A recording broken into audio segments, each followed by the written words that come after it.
Alright, this is Bill Adams' property. Two planters are looking really great and full, well watered, irrigation is working. For these beds, we trimmed up all the shrubbery, cut back the deadheads, which there were quite a few flowers that were spent. Also weeded and raked the soil really nicely, got it aerated.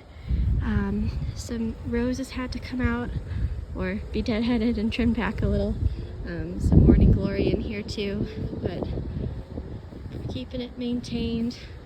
This plant had to pull back quite a ways. It was going almost a couple feet into the yard space. All these new flowers still pushing, deadheading as well. We're ready to do some more deadheading in a couple weeks when those are all done. And then on our way to the back, we did weed this driveway as well. There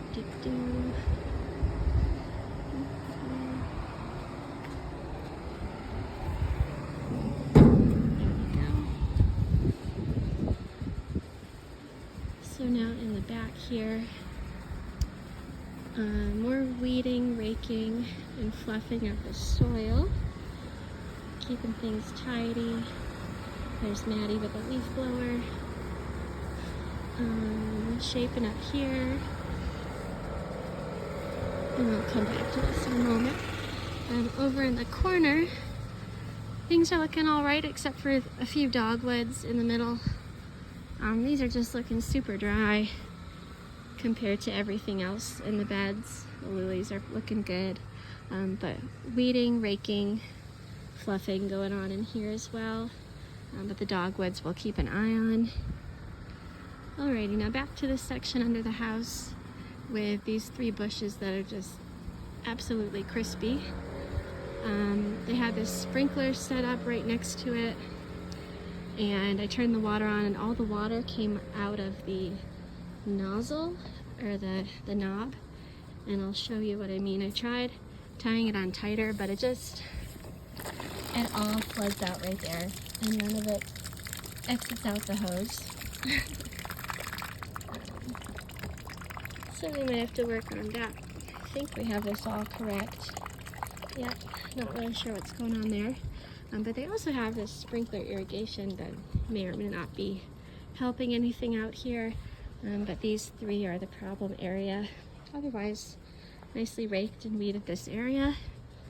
Fluffed under here and weeded. Took out some dead leaves. It's looking kind of full, and we did trim the line back so it wasn't excessive. And then to the back.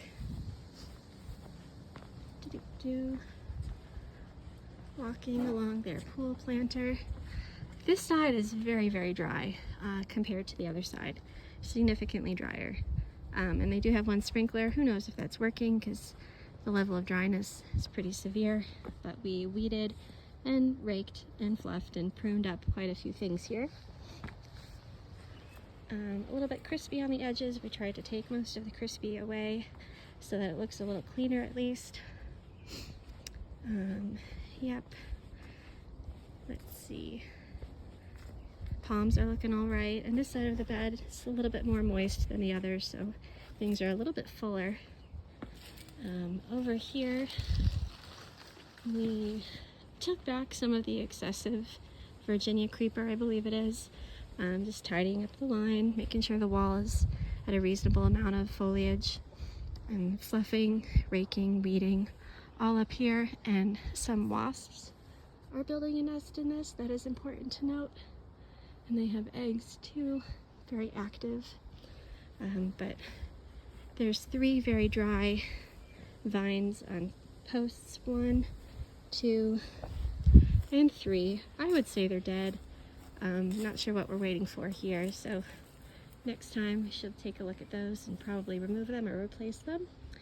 Replacing would be ideal. This corner is the best corner of any garden I've ever seen. Just so lush and happy. Everything is enjoying the soil and the lighting. Fluffed, weeded, raked this area too. Same with all along this side. Alrighty. And so since one hose was problematic, and the other one is plugged into their automated pool system.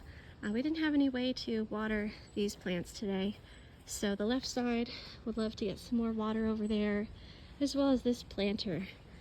This one's looking great. This one hasn't seen water for days, if not weeks, or maybe a month. It is so dry. So dry, but there's still some green, some green, some green going in those palms. So if we can get water to that ASAP, it should hopefully come back. And those are the notes in the video for Bill Adams' property, which is on June 28th, I believe it is. All right, thanks.